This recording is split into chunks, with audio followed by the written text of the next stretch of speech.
Bien, buenas noches a todos. Habíamos dejado la palabra orden como pensamiento semilla. Y sí que es bien importante esto del orden porque va a repercutir en muchísimas cosas en nuestro cuerpo. Pero entonces hablar de orden primero es hablar de propósitos.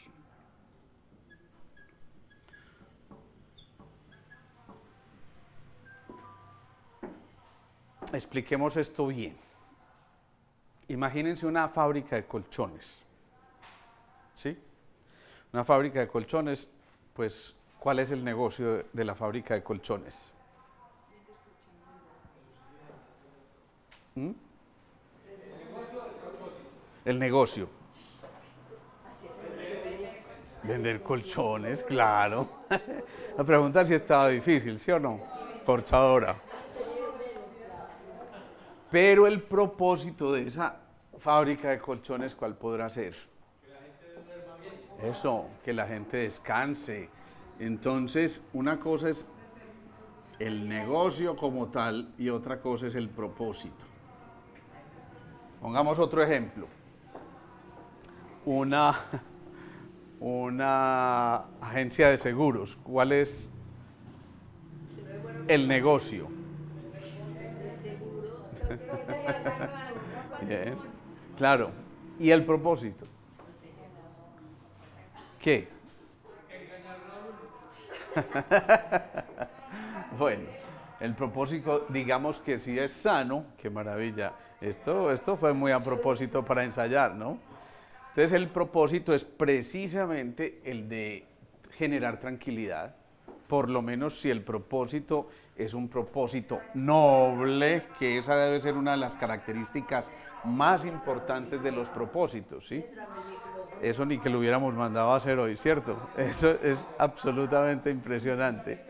Bueno, entonces este propósito de esto es generar esa nobleza, es generar, o mejor dicho, el propósito debe tener una cierta dosis de nobleza.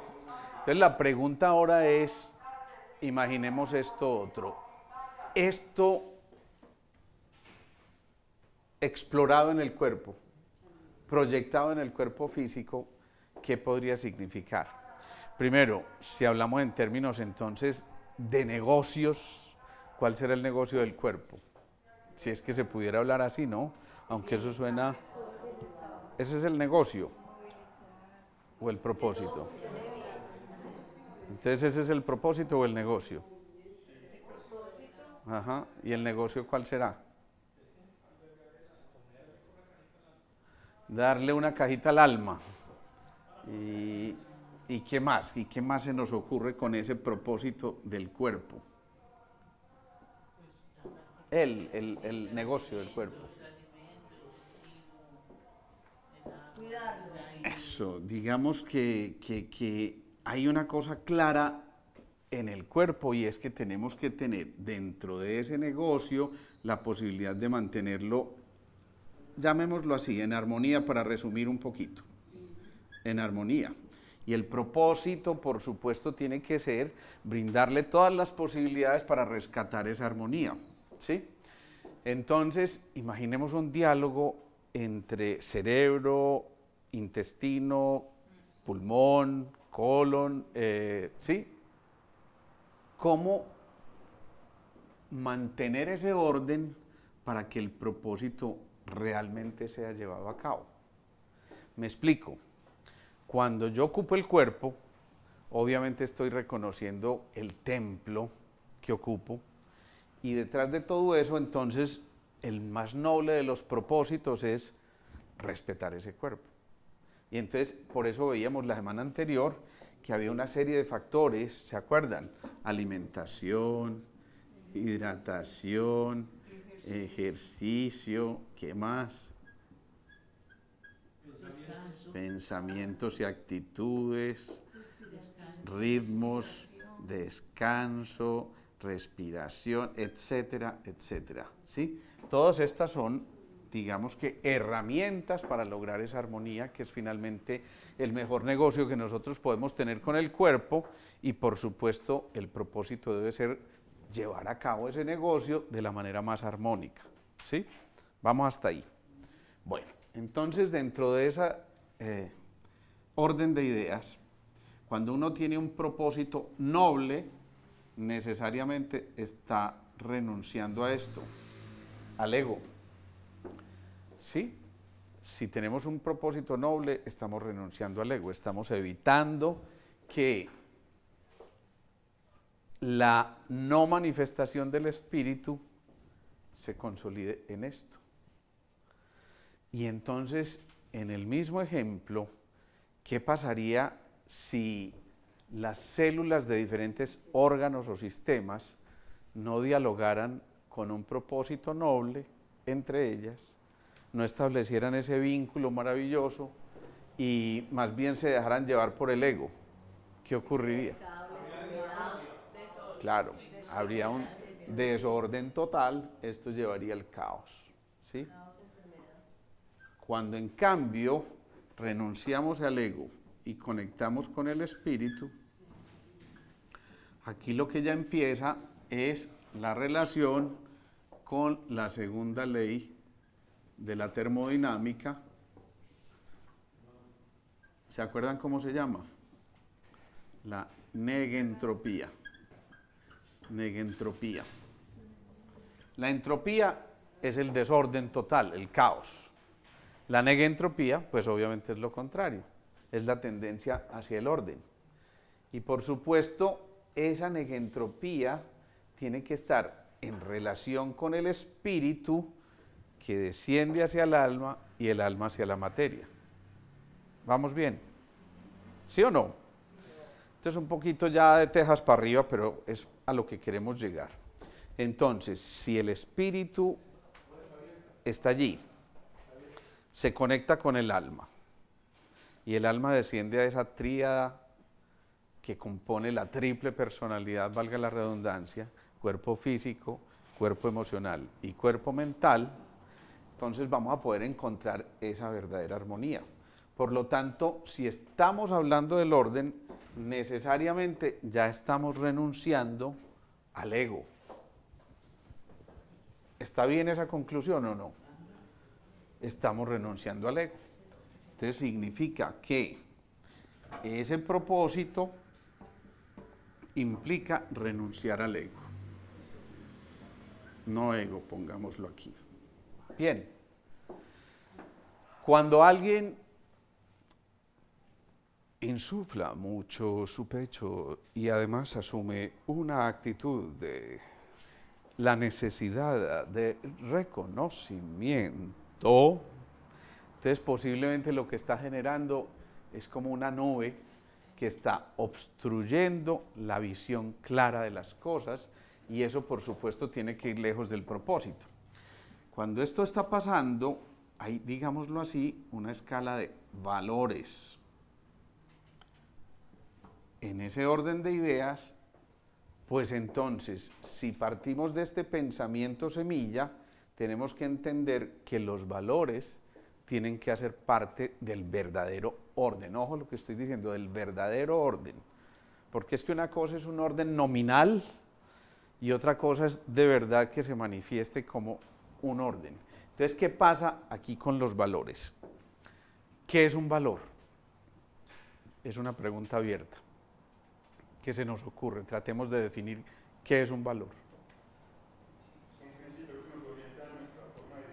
Perfecto, un principio. Principio. Bien. Eso en cuanto a los valores humanos. Yo digo, este reloj tiene un valor. Y entonces ya estoy hablando posiblemente en otra octava de información. ¿Y qué quise decir con eso? ¿Qué quise decir con eso? Que digamos que es algo que no cambia. Eso, lo que le da, ¿cómo llamaríamos eso? Lo que le da valor al valor, lo que le da esa posibilidad de que sea algo codiciado o apreciado, ¿sí? Entonces eso tiene un valor, digamos que el aprecio. ¿sí? También en ese otro orden de ideas bien distinto a lo que estábamos hablando de los valores humanos. Una calificación puede ser un valor, sí. Yo calificaría el triunfo de Farah y Cabal como un valor tremendamente grande del tenis colombiano que ha evolucionado, ¿o no? ¿Sí? Entonces fíjense que en ese orden de ideas, el empezar a hablar de valores implica entonces, primero, restablecer los sistemas de creencias, ¿sí? Si yo creo, creo, ¿sí? Pero además esas creencias hacen que toda la economía corporal se contagie de eso. Y eso traducido en cristiano es que si yo soy coherente, pienso, siento y actúo en la misma dirección, entonces todas las células están rescatando la armonía de la que hablábamos ahora, pero además de eso, lo que están haciendo es estableciendo ese diálogo a través de las creencias. Si todas se lo creen, si todas las células se lo creen, entonces es muy probable que vayamos a generar realmente acciones a partir de opciones. Entonces decimos que hay opciones para generar acciones. ¿Es así? Obviamente, si yo creo algo y creo en algo, voy a tener una acción determinada frente a eso que yo creo. Pero si yo no lo creo, probablemente mi acción va a ser completamente distinta, va a ser muy distinta. Entonces, ¿qué pasa? Que cuando ese sistema de creencias encuentra en esas opciones y acciones la posibilidad de hacer manifiesto toda esta escala de valores, implica entonces que yo ya me empiezo a comprometer, ya empiezo a adquirir más allá de esto un compromiso. Van a darse cuenta por qué estamos hablando de esto y por qué vamos a llegar a lo que vamos a llegar. Un compromiso implica, hombre, todos estamos involucrados. Esto es un compromiso, el hecho de encontrarnos aquí los lunes es un compromiso que estamos adquiriendo, no con Alejandro, no con las Interquiéticas, no con nada de estas cosas, es un compromiso con nosotros mismos que hemos identificado en esta oportunidad de encuentro una posibilidad maravillosa de crecer juntos y de pronto, ¿por qué no?, explorar lo que hasta aquí teníamos como nuestros sistemas de creencias. Vamos a poner un ejemplo claro. Esta es una mamá de 3 hijos, 4 hijos. Esa mamá de 4 hijos ha sido una mamá abnegada, dedicada por completo a sus hijos, pendiente de ellos. Y todo va funcionando a la perfección. Y ella ha tratado de inculcarles sus mejores valores con un propósito claro, que es el de que ellos crezcan en un ambiente adecuado, se cuiden, etcétera, etcétera. Pero llega una parte que a veces suele ser complicada, que en el crecimiento de los hijos, que se llama adolescencia, ¿sí? Y ella tiene 3 que son ya adolescentes y uno que está por allá a la colita, pero hay 3 adolescentes, de los cuales 2 de ellos empiezan a caer inmersos en la drogadicción, ¿sí? ¿Qué ocurre desde este punto de vista? Primero, no solo en ellos, en los hijos, evidentemente hay un caos. Ellos generaron un caos y a través de ese caos posiblemente están tratando de encontrarse, pero eso generó algo mucho más complejo. Y entonces, ¿qué ocurre en ellos desde el punto de vista del orden? Perdieron, digamos que la ruta, perdieron el mapa de navegación y digamos que hasta ahí uno diría sí, que falla, pues, y lo que sea, es aburridor el manejo de todo este tipo de problemas, pero el problema es que eso no se queda ahí. Hay alguien que había impartido un orden y ese alguien se llamaba mamá, ¿sí? O se llama mamá.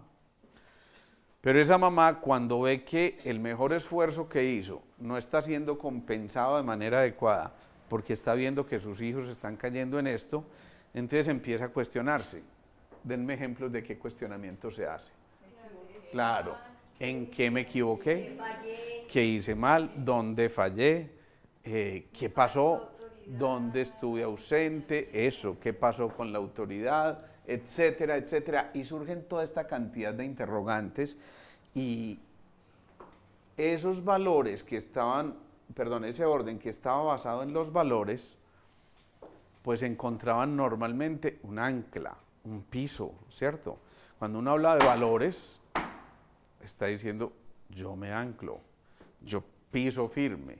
Y de hecho se dan esos valores como simientes para poder crecer. ¿Es así o no?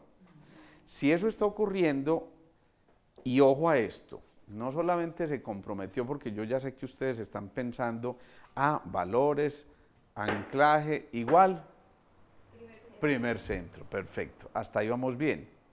Pero ¿dónde sintió ella, mejor dicho, cuál fue el sentimiento que albergó ella después de esto que se perdió en sus hijos? Tristeza. Claro, tristeza. Entonces, ¿dónde lo está viviendo ella? Pulmones. Claro, en el pulmón, que es quinto centro. Eso significa que está correlacionando el quinto centro con el primer centro. ¿Sí? Hay una pérdida de valores, ya lo hemos dicho, cuando se pierde el anclaje, cuando se pierden los valores, las simientes, lo que empieza a surgir es un terreno muy propicio para que ocurra ¿qué? La enfermedad, pero cualquier enfermedad, una gripa. Una gripa compromete los pulmones. Ósea, pudiera ser, pero a lo que quiero llegar es, no estoy preguntando dónde, sino qué tipo de enfermedad puede ocurrir cuando se pierde el anclaje, cuando se pierden los valores.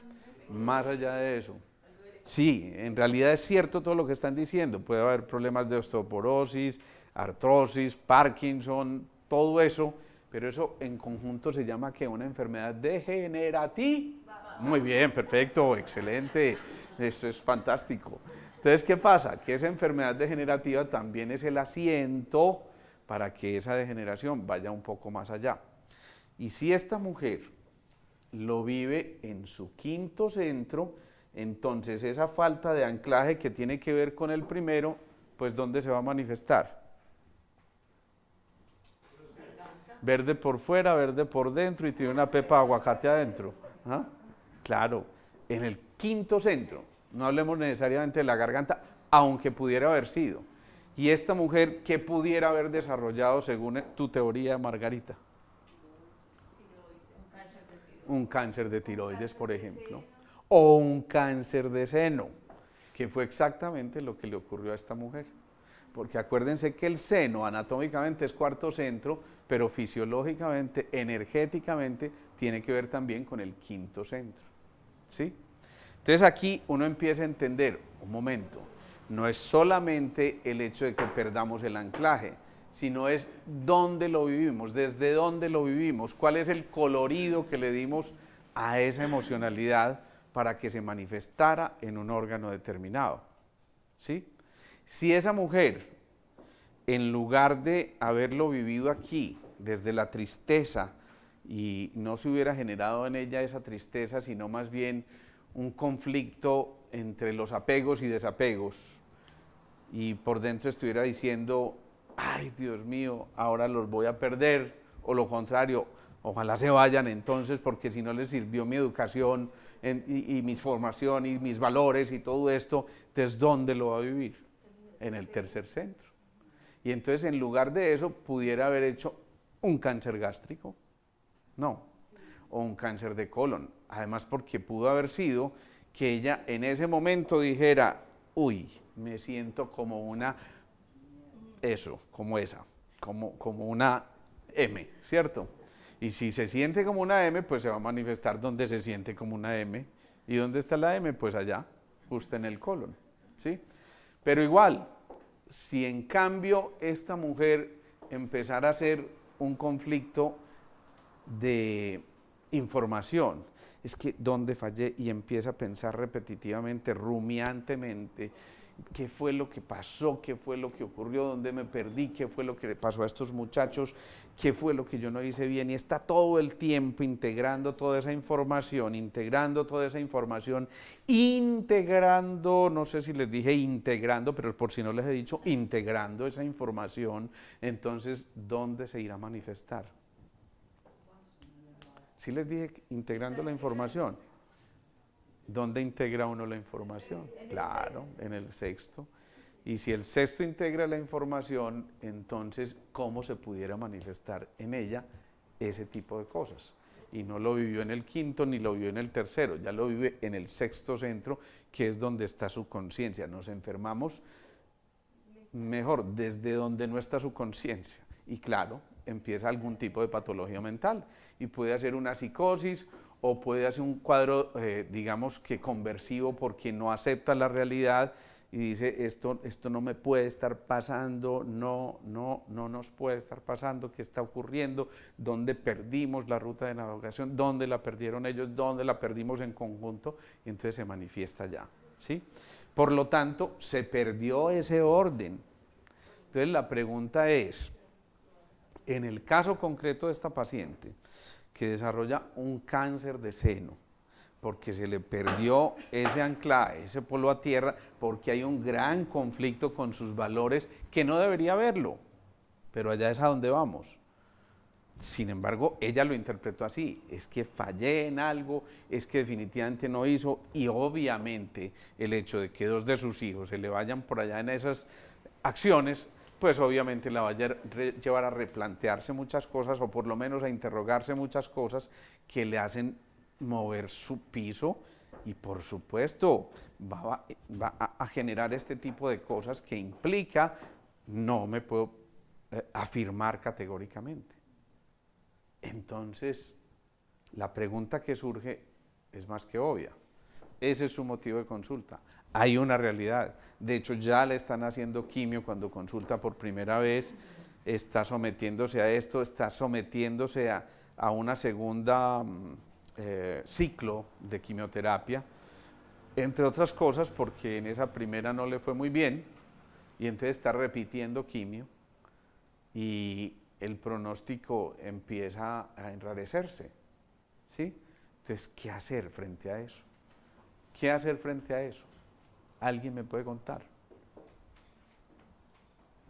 Esto es mucho más complejo de lo que estamos hilvanando hasta ahí.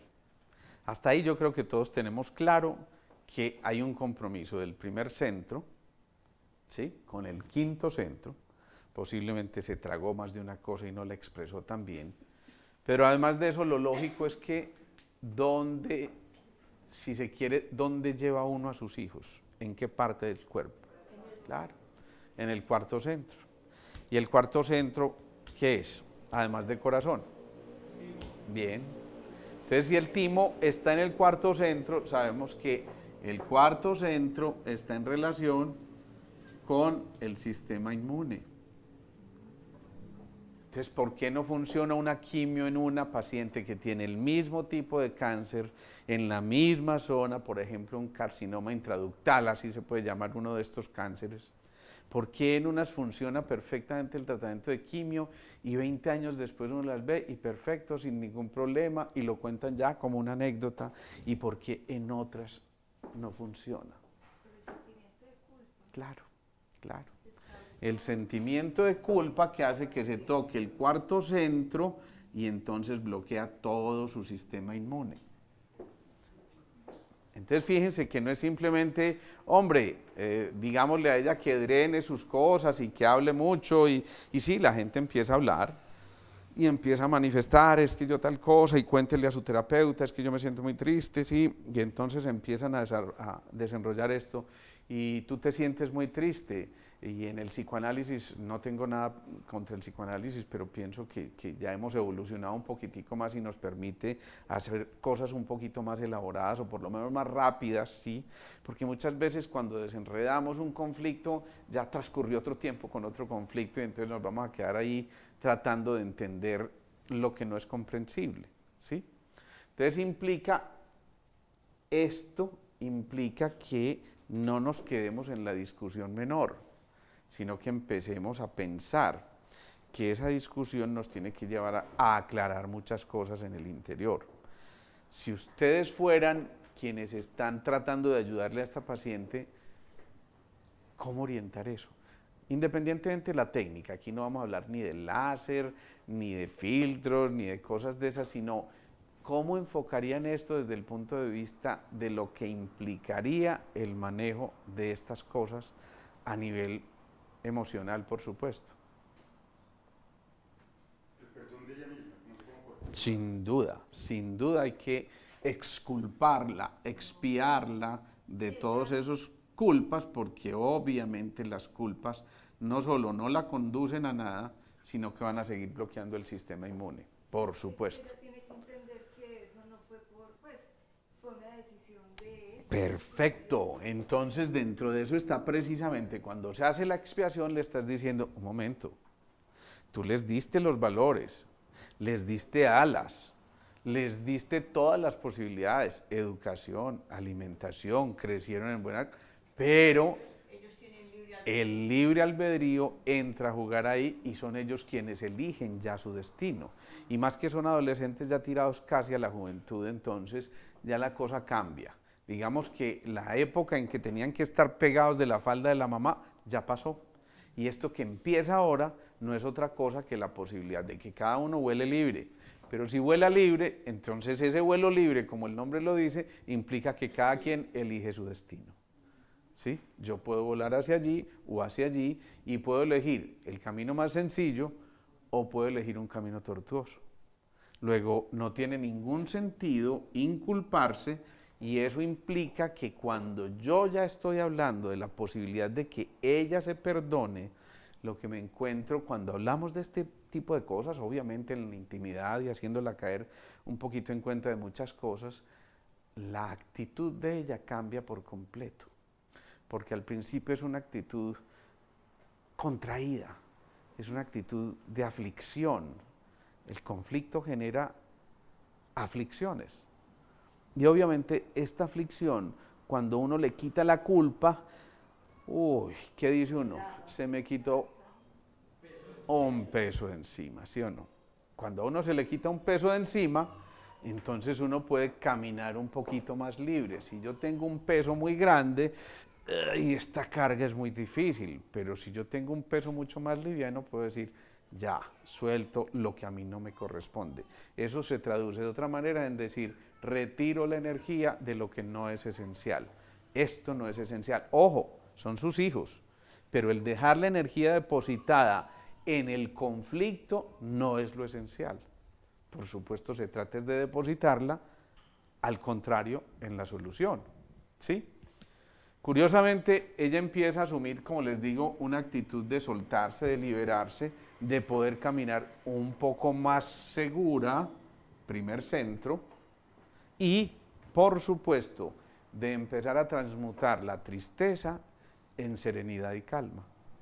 Y cuando eso empieza a ocurrir, entonces estamos haciendo una integración mucho mayor de esta información y es muy probable que entonces ahí sí la quimio tenga un efecto significativo. Yo les estoy diciendo con esto es que no necesariamente tenemos que quitarle la quimio a los pacientes. Hay pacientes que la requieren y bienvenidas si se necesita y no podemos ser más papistas que el Papa. Pero no tiene ningún sentido dar quimio sin que se entienda una cosa que se llama propósito. Y por eso hemos dicho tantísimas veces que la enfermedad tiene un propósito. Cuando el propósito es comprendido, entonces este propósito tiene una lección inmersa y eso implica entonces que aprendimos la lección y si aprendimos la lección, entonces ¿qué pasa? ¿Sé qué? Se retira el maestro, en este caso la enfermedad. Entonces, llevamos dos cosas claras aquí. Los valores y el propósito. Si esto es cierto, si partimos de que esto es cierto, entonces a partir del rescate de mis propios valores, donde ya no me juzgo ni me estoy culpando más por este tipo de cosas, lo que estoy haciendo es que me estoy permitiendo cambiar el punto de vista. Y el punto de vista no es otra cosa que la imagen a futuro. La imagen a futuro, La imagen a futuro, ¿qué es? La proyección. ¿Y dónde está la proyección? En el cuerpo. Eso, en el lóbulo frontal. ¿Por qué? Porque indica que es la energía más eléctrica de lo eléctrico, que es la cabeza. Es la energía que te proyecta al futuro, pero es además la energía que está haciendo que a través de ese lóbulo frontal, ¿cuál es, digamos, que el valor primordial del lóbulo frontal desde el punto de vista evolutivo? Sí, pero ¿cuál? Eso, la acción, ¿sí? Inteligencia, tú dices inteligencia. Y la inteligencia viene del griego intelligere, y este intelligere, ¿saben qué significa? Esto es bien bonito. ¿Ah? No, nada que ver. Ese intelligere significa nada más y nada menos que mirar hacia dentro. Esto es muy significativo, ¿no? Quitémosle el cosito. Entonces, este mirar hacia adentro significa que cuando yo ya encontré un propósito, cuando rescato la escala de valores y cuando me estoy proyectando a futuro, me miro hacia adentro, expío, ¿sí? Cuando yo digo expío es cero culpas, dejo las culpas a un ladito y lo que estoy haciendo es permitiéndome entonces, ahora sí, que en esa imagen a futuro yo cambie por completo el destino y la dirección. ¿Sí? Cambiar el destino significa, ¿se acuerdan? ¿Desde dónde llegábamos a la palabra destino? Decíamos, eso, antes que el hábito, y antes que antes y antes y antes. Entonces decíamos, una idea, un pensamiento genera ¿qué? Un sentimiento, una emoción. Esa emoción a su vez genera una acción. Cuando la acción se repite, se genera un hábito. Cuando el hábito continúa, entonces vamos a cambiar un carácter y a generar un destino. ¿Qué implica esto? Que si cambio el destino, estoy cambiando toda esa estructura que precedió al destino. Mi manera de pensar, mi manera de sentir, mi manera de crear hábitos, todas estas cosas que acabamos de mencionar. Entonces esto es como una especie de dominó, de efecto dominó. Cuando yo cambio un hábito, normalmente eso que implica, a ver, se las pongo de esta manera. Yo era un tipo súper sedentario, supongamos, ¿sí? Y hoy decido, porque voy caminando en la calle y me encuentro que en el carro que había ahí parqueado, en un día soleado, encuentro que cuando yo voy caminando me reflejo en el carro, veo una barriga y como a la media hora paso yo. ¿Qué estoy diciendo con eso? ¡Wow! No me reconozco, esto no puede ser yo. Y al día siguiente, entonces, lo primero que yo estoy haciendo es, me matriculo en el gimnasio. Bien. ¿Cambié un hábito? Sí. Por supuesto. Pasé del sedentarismo a la acción, ¿sí? Pero igual, ese efecto dominó se ve reflejado en ¿qué? Si yo decidí hacer deporte, entonces, ya que estoy haciendo deporte, empiezo a alimentarme mejor, empiezo a respirar mejor, empiezo a cambiar mis ciclos del sueño, es decir, ese hábito influyó en muchos otros hábitos. Y este es un efecto dominó, como les digo, que va a hacer que en el orden mayor, sistema nervioso central, cerebro, llamémoslo así a grandes rasgos, esta cantidad de circuitos van a disponerse de otra manera completamente distinta.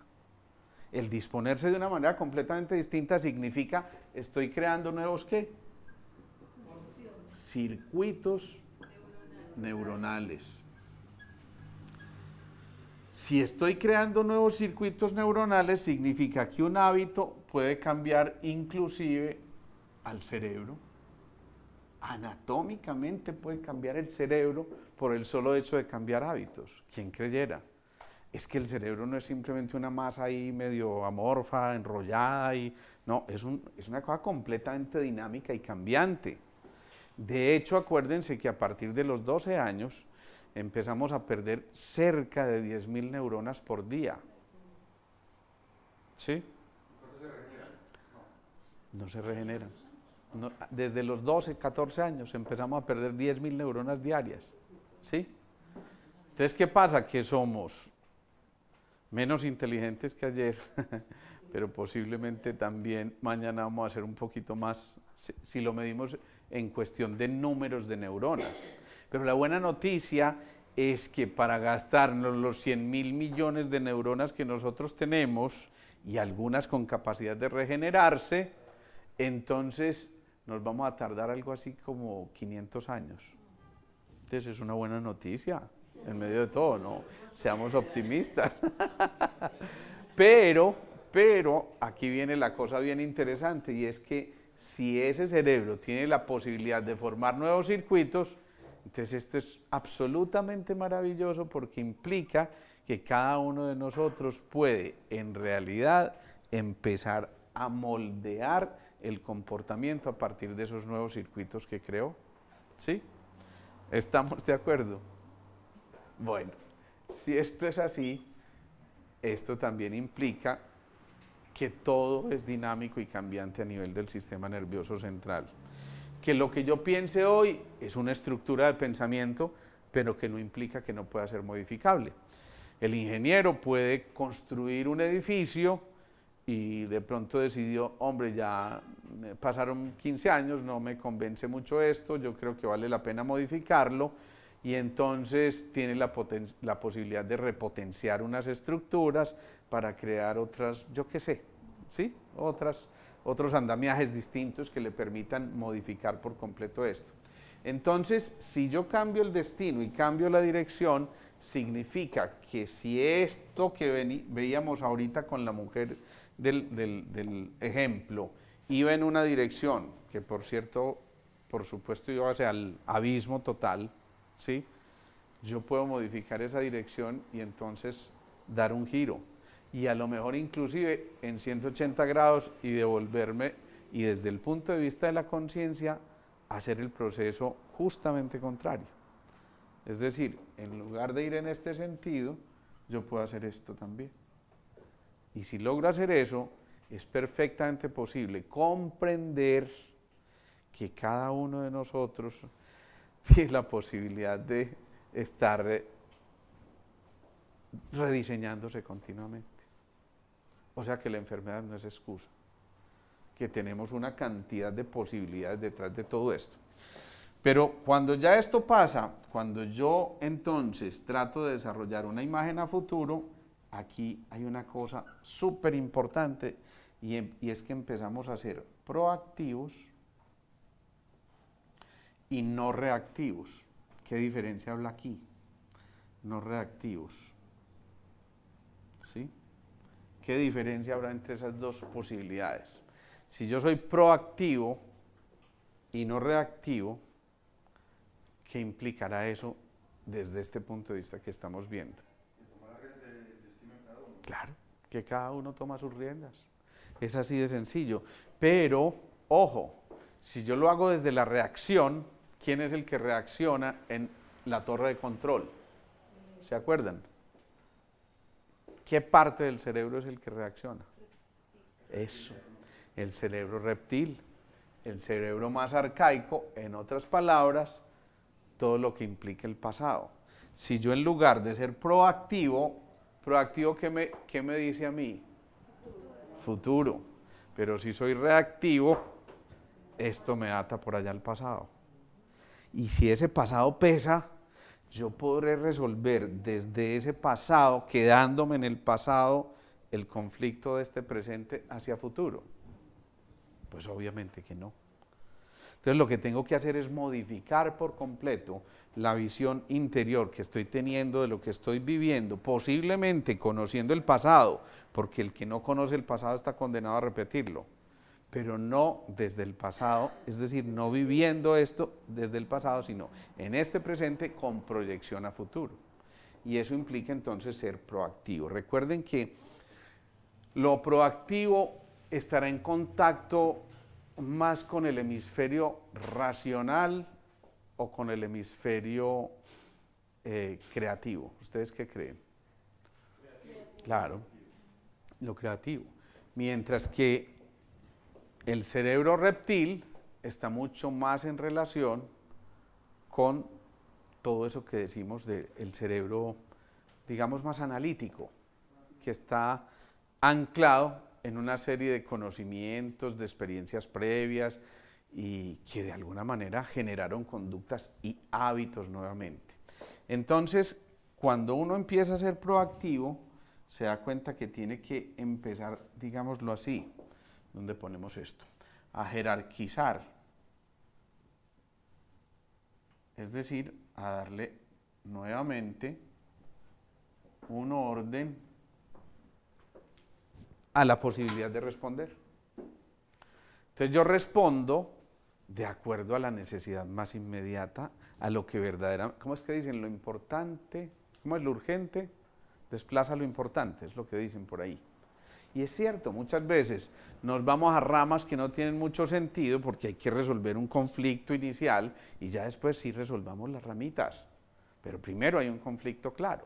En este caso, por ejemplo, ocurrió esto que les conté del cáncer de mama. Pero existe otro tipo de pacientes y esto es algo muy similar, casi que la misma historia, incluso con 4 hijos también.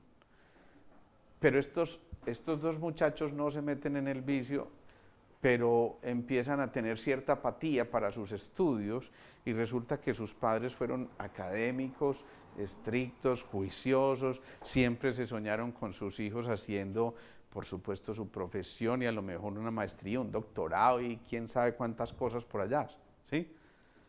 Pero resulta que en la mitad del camino encuentran gente como que no los orienta mucho, ellos se van que por los negocios, se quiebran, empiezan a meter las patas en los negocios, uno de ellos avanza tremendamente en sus negocios, pero como no estudió nada, no sabe administrar la riqueza que adquirió y nuevamente vuelve y se quiebra. Entonces, lo que ocurrió con esta paciente ya no fue ese cáncer de seno, sino que ocurrió una cosa muy importante que alguien mencionó ahorita, ¿se acuerdan? Digamos que obviamente toca su escala de valores también, ¿o no? Y si toca su escala de valores, ¿tocó el qué?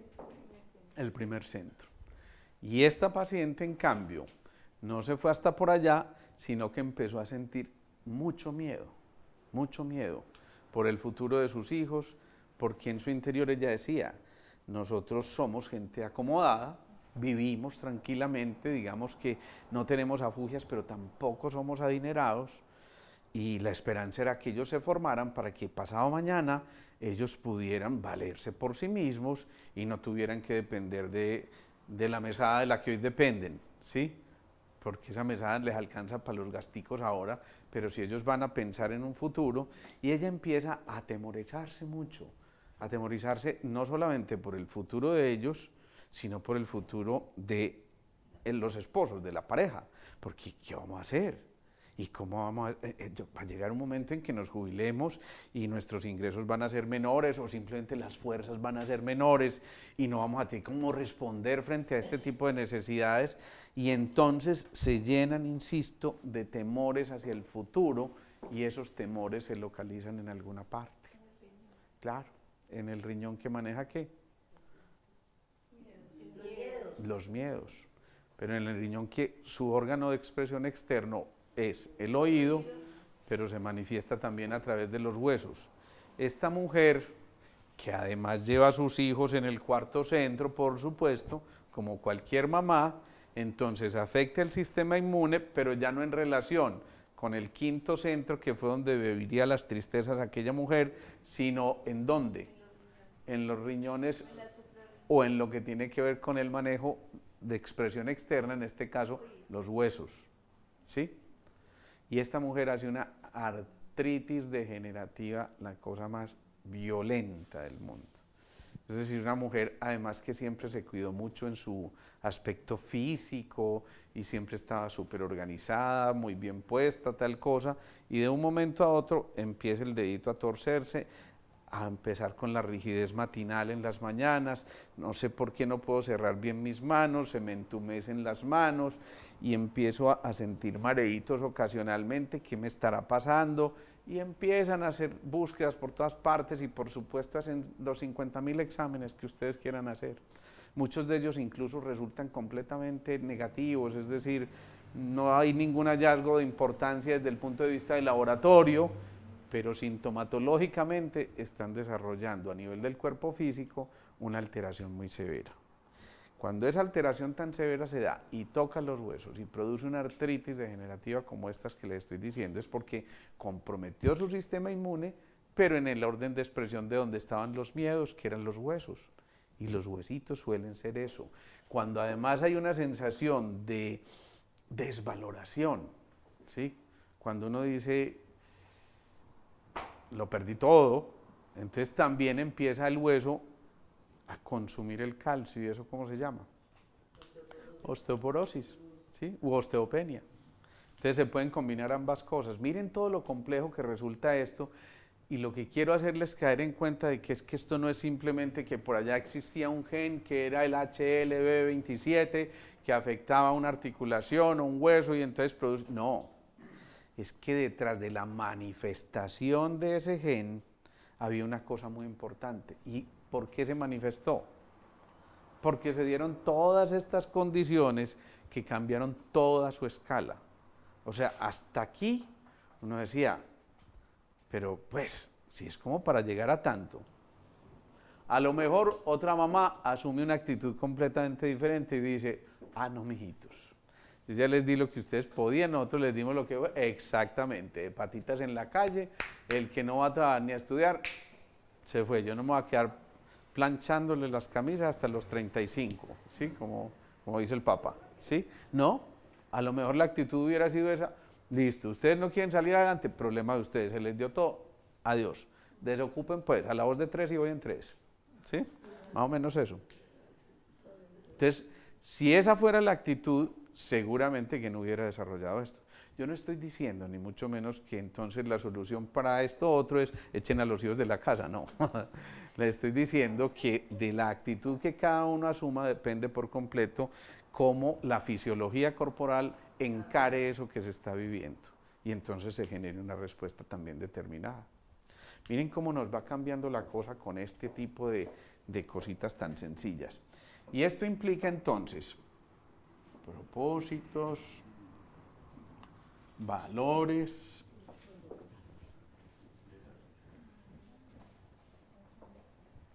la imagen a futuro y esto de la proactividad. Vamos hasta aquí. ¿Hasta aquí hay alguna duda?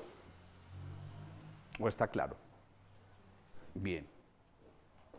Abrumadora mayoría, ¿no?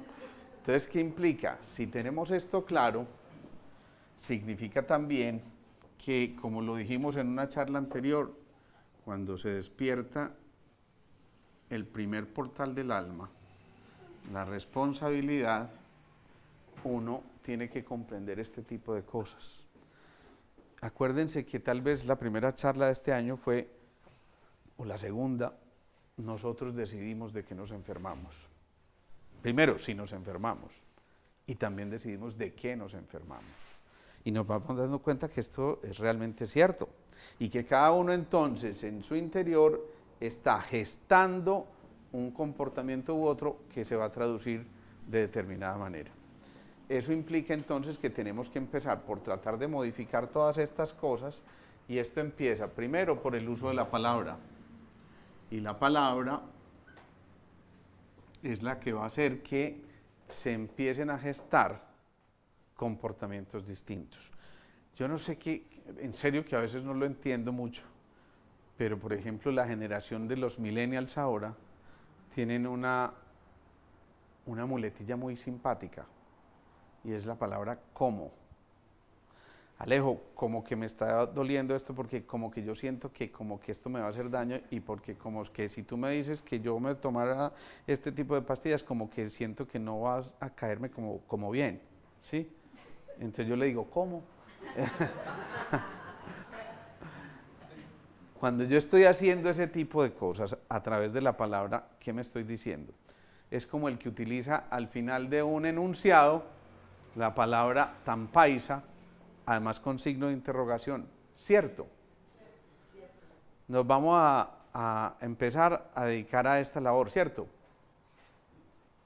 Entonces, ¿sí nos vamos a dedicar o no? Porque es que ese cierto implica duda. Este cierto con interrogación no es cierto, es incertidumbre, ¿cierto? ¿O no? Sí, porque no afirma. Exacta. Entonces, igual ocurre con el cómo, que, cómo, ¿sí? Alguna vez tenía yo un paciente que, además un tipo muy docto, muy culturalmente muy bien estructurado, con una profesión importante, reconocido en su medio, pero trabajando siempre para una empresa. Y él decide, yo voy a montar mi propia empresa. Pero cuando viene la consulta, Alejo, yo como que estoy pensando como que quiero montar mi propia empresa, pero como que me da mucho miedo, porque es que uno como que no sabe si esto sí va a resultar y como que me genera una cierta incertidumbre y como que, no sé, a veces me siento como indeciso. ¿Sí? ¿Qué está diciendo eso? ¿Es el momento? No. Hice el ejercicio, y esto fue real, hice el ejercicio, pero muy a propósito, de grabar su conversación durante 1 minuto. Y después se la puse a él, e identificamos que en 1 minuto él repitió la palabra como 17 veces. Como 17 veces. Y entonces, ¿qué pasó? Que cuando él cae en cuenta, y no puede ser, yo no había caído como en cuenta de eso. ¿Cómo en cuenta de eso, no? ¿Sí? Entonces, empezamos a hacer toda una cosa de caer en cuenta, de introyectarse y decir, wow, todo lo que estoy repitiendo es de verdad. Y entonces él empieza a hacer el esfuerzo, hombre, es que esto me queda como difícil. ¿Cómo? No, yo quiero intentar hacer esto, pero como que, y vuelve. Y al principio eso es una tortura. Es una tortura porque es que es... Claro, pero además es como la conversación, el diálogo con uno mismo que como, ¿sí? Y entonces, pero finalmente, después de eso, empieza a hacerse consciente de la utilización de la palabra y dice, me tengo que empoderar, tengo que empezar a generar esa confianza en mí para que yo pueda, ahora sí, dar el paso que tengo que dar. Y él empieza realmente a cambiar su discurso. Para sorpresa mía, tal vez 1 mes o 2 meses después lo vuelvo a ver y está con un discurso fluido, de vez en cuando la muletilla, pero es una cosa ya ocasional. Más o menos 6 meses después de esa primera visita, el hombre ya decide dar el paso. Y 2 años después, fue la última vez que supe de él, un tipo súper exitoso en su empresa, un tipo echado para adelante, me decía, me estoy ganando por lo menos 3 veces lo que me ganaba, estoy manejando mi propio horario, soy dueño de mi tiempo, no como que soy dueño de mi tiempo, sino que soy dueño de mi tiempo. Y entonces empieza a darse cuenta que realmente sí podía, con solamente empezar a estructurar desde la palabra ese nuevo orden. Y por supuesto, perdón, ¿cómo que le sirvió la cosa? Exactamente. Entonces, ¿qué pasa? Que después estas palabras de alguna manera son el inicio de una nueva programación. Y cuando hablemos de programación yo les voy a sugerir algo en cualquier aspecto, porque yo sé que cada uno está extrapolando en este momento a lo que puede hacer con su propia cotidianidad. Y esto lo puedo hacer en mi consulta, o lo puedo hacer en mi hogar, o lo puedo hacer con mis vecinos o mis hijos. Entonces es empezar a programar distinto y la mejor manera, incúen ese pensamiento semilla al momento de acostarse. El pensamiento firme en la luz al acostarse significa, dejen ahí una semillita cuando se vayan a acostar. En lugar del noticiero y cuántos y de cuántos asesinatos hubo y de cuántas cosas de esas hubo, incuben otro tipo de pensamiento. Prepárense, dispónganse realmente a hacer el ejercicio del reposo, porque se supone que en la noche, si estamos llevando los circuitos adecuados o los ritmos adecuados, nos disponemos a descansar, no a activar. Si mi último pensamiento fue ver el bombardeo que hubo en no sé qué país y el atraco que hubo no sé dónde y todas estas noticias y que bajó el dólar y todo lo que yo tenía, lo tenía en dólares. Entonces, claro, toda la noche ese pensamiento incubó y empieza a rebobinar, exactamente, empieza a reconectarse y a generar estos circuitos que decíamos ahorita. Pero si en cambio yo dejo de usar los circuitos, llamémoslos necios para no llamarlos negativos, si yo dejo de usarlos, ¿qué pasa? Si dejo de pasar por ese sendero, ¿qué pasa? Que se pierde esa huella, se llena otra vez de la maleza o de lo que ustedes quieran y entonces simplemente dejo de accionar ese para accionar este nuevo. Y esa posibilidad existe hasta el último día de la vida, ¿sí? Por lo menos inclusive. Uno no sabe dónde está realmente la conciencia por todas las historias que hemos contado, ¿sí? Implica también entonces que vamos cambiando esos hábitos y que vamos creando una cosa que se llaman lo que otros llaman los momentums. Y los momentums son esos instantes precisos donde yo decido actuar, ¿sí? Me explico. Alguien tiene su bandeja de correos, 190 correos, uy, no, y a esta hora, y uno bostezando, no, qué pereza, mañana empiezo, ¿sí? Pero mañana ya no tiene 180, tiene 250, ¿sí? Y entonces llega un momento en que dice, no, ya, no aplazo más, no aplazo más, no procrastino más, ya actúo. Y a partir de este momento, cuando yo decido actuar, entonces ya no tengo 180 por responder, ya tengo 170. Y cuando voy 170, eso me anima a seguir. No, lo voy a dejar si quieren 140 ahora. Y en la tarde termino y tengo que estar por debajo de 100. Y claro, llega un momento en que el cúmulo de correos ya no es de 180, sino de 10. Entonces me permite tener cierto colchón de movimiento que facilita todo el proceso. Pero ya al día siguiente ya generé otro hábito. Correo que me llegue, correo que respondo. Y entonces ya no dejo en la bandeja de entrada una cantidad de cosas sin responder, sino que actúo de manera inmediata. Eso es un momentum, ¿sí? Pero igual, un momentum. Ay, yo toda la vida me soñé con ser cantante. Eso, ¿sí? Y claro, me soñé con ser cantante. Eso significa, fui dejando la cosa hasta que de pronto un día, a partir de este minuto, ya soy cantante. Y entonces, ese día decide, bien, cojo un tema determinado, lo empiezo a cantar, puede que se oiga horrible, pero a lo mejor en 20 días se oye un poquitico mejor y tal vez 2 años después diga, wow, esta era la misma que cantaba y que hacía esa bulla tan horrible como tan... y ya, epa, ¿sí o no? Igual, esto que yo sé que nunca les ha pasado, lo han oído por ahí también en las películas, ese que dice, ahora sí voy a empezar a hacer ejercicio. ¿A ustedes sí les ha pasado? No, no creo. Entonces, ahora sí voy a empezar a hacer ejercicio, indica que un momentum especial dio ese chispacito para ahora sí, ya empiezo. Y si empecé hoy, al día siguiente me duele hasta el alma, yo no me voy a poder levantar, pero sin embargo hago el esfuerzo y 15 días después ya no hay dolor, porque ya mi cuerpo se estiró. Yo creo que estamos metiéndole política al asunto. El poderoso, glorioso Deportivo Independiente Medellín este año sí. Bueno, no sé si supiste que ganó ayer 3-0, pero es una anotación ahí cualquiera. Pues suelta, ¿ya? Pero igual, yo puedo ser toda la vida hincha de Nacional y un día llega un momentum iluminador y dice, no, me convierto en hincha del Medellín. ¿Ves? Eso es una cosa fantástica. Esos momentums hay que tocarlos. Pero esos momentums, ojo, no son al azar. ¿Qué creen ustedes que es lo que hace que el momentum se dispare?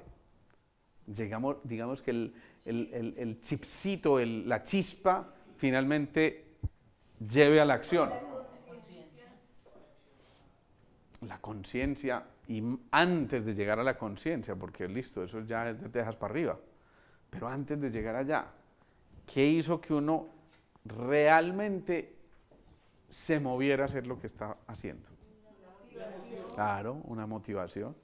Entonces, ahí son válidos los puntos de anclaje de los que habla la programación neurolingüística.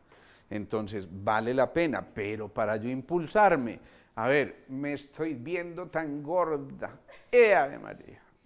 Yo que pesaba 47 kilos cuando era soltera, y este boje ahora pesando 72, ¿no? Y entonces, digamos que hasta ahí se lo iba aguantando, pero un día su hijo, que es el miserable, ¿cómo se llama eso? La guillotina, el verdugo, le dice, mamá, por Dios, ¿cómo estás de gorda? Para eso que este muchachito sí es maleducado, ¿cierto? Al principio, pero le queda sonando, y mi hijo está viendo eso. Y yo sí quisiera que él hiciera deporte, pero ellos absorben y están chupando de lo que ven en el medio hasta que al día siguiente dice, no, yo sí voy a hacer ejercicio. Y se empieza a animar y se empieza a animar. Miren un caso muy lindo, este caso dramático pero muy lindo, yo no recuerdo si se los conté aquí o no. Esta era una mamá de 5 hijos, de los cuales 4 habían fallecido, pero no precisamente de manera natural, habían sido asesinados. ¿Sí? Tremendo. Y obviamente esta mujer entra en una depresión profunda, no quiere saber nada, de nada, de nada, de nada. Y el hijo que queda, muy astutamente, me llama un día a la consulta, hombre, mi mamá le pasa esto y esto. Yo oigo esa historia y digo, pues con razón está tan deprimida y todo lo demás, ¿no? Pero él dice, no, yo la tengo que sacar de ahí como sea. Sí, pero necesito, doctor, que usted me haga un cuarto. Yo le voy a llevar mañana unos exámenes míos, que tienen el colesterol un poquitico altico, nada del otro mundo, pero usted, por favor, dígame, esto está muy grave, esto hay que ponerle cuidado, usted tiene que hacer ejercicio. En efecto, él va a la consulta, hacemos la pantomima y la cosa, porque sé que estoy contribuyendo a un bien mayor, y hombre, sí, de verdad tienes que hacer mucho ejercicio, porque esto pues a punto de droga no, y acuérdate, si se tapa pues esa otra arteria por ahí, hombre, la cosa puede ser muy delicada. Y la mamá, mientras tanto, que lo acompañó a la consulta, lo miraba como con esa angustia, como así. Y de pronto ella empieza a caer en cuenta de que, wow, de pronto se me va a morir mi último hijo. Y el hombre muy astutamente en la consulta dice, no, es que a mí me da mucha pereza hacer ejercicio solo. No, si alguien me acompañara, yo iría pues, pero yo solo hacer ejercicio. Y la mamá lo mira así como...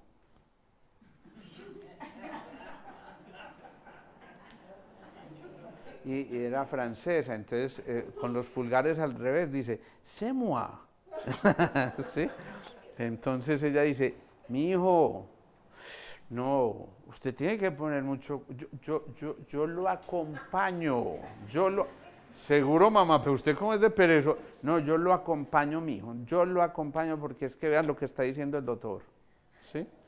Entonces, claro, miren el botón de anclaje de esa mujer. Es su hijo, es lo último que le queda, juepucha, ¿cómo no va a luchar por eso? Al día siguiente el hombre está dormido y le salió el tiro por la culata y, mi hijo, acuerde que tenemos que ir a caminar. Sí, como que cae en cuenta el hombre, sí tengo que ir a caminar. Pero en efecto, se van a caminar. Es una señora que en ese momento tiene 70 y pico de años, 74 años creo. Y empiezan a hacer la caminadita, que se convierte ya en algo que se repite, eso se llama un hábito, y ese hábito a los tal vez mes y medio, ella dice, mi hijo, ¿y usted no se siente capaz de dar una trotadita? Ya no es la caminada, sino que ella le dice, mamá, pero pues, es que ¿cómo vamos a trotar? No, venga, yo lo acompaño, a mi ritmo, pero yo lo acompaño. Y empiezan, la señora de 74 años a trotar. Ojo, que es que esto es muy bonito. Miren si habrá un factor motivador o no. Pero con el tiempo, para resumirles la historia, esta señora llega a ser campeona nacional Senior Master de atletismo en Colombia. Eso es una cosa fantástica. Pero ¿qué hubo para eso? No era simplemente el ejercicio, había una cosa que era ese momentum, esa activación, esa necesidad de motivarse para llegar a cosas mucho más concretas. Entonces, encontrar el momentum significa entonces volver a activar las 3D, deseo, decisión y disciplina. Deseo, decisión y disciplina. Si se logra hacer eso, con toda seguridad podemos modificar por completo el disco duro nuestro y de alguna forma hackear, en el buen sentido de la palabra, ese sistema nervioso central, el cerebro. Cuando yo hackeo el cerebro, ¿qué estoy haciendo? ¿Qué hace un hacker para llegar a una información? No necesariamente lo violenta. Quita las obstrucciones, quita los seguros y quita todas las claves y todas esas cosas. Igual, yo puedo hackear el cerebro a partir de estos momentums y entonces ahí sí generar otro tipo de comunicación y probablemente desencadenar otra cosa completamente distinta. Entonces, llegar a esto del orden tiene que tener esos factores que estamos mencionando. Pero miren la importancia que tiene el orden al interior. Y si uno está ordenado al interior, normalmente la consecuencia lógica es que ustedes van a ver su habitación y está bien organizada. Y su ropa está bien organizada. Y ustedes mismos van a estar bien organizados. ¿Sí? Eso implica entonces reencontrarnos con el orden en un sentido mucho más elevado, en una octava de información mucho más elevada. ¿Listos? Muy bien. Vamos a terminar con la meditación.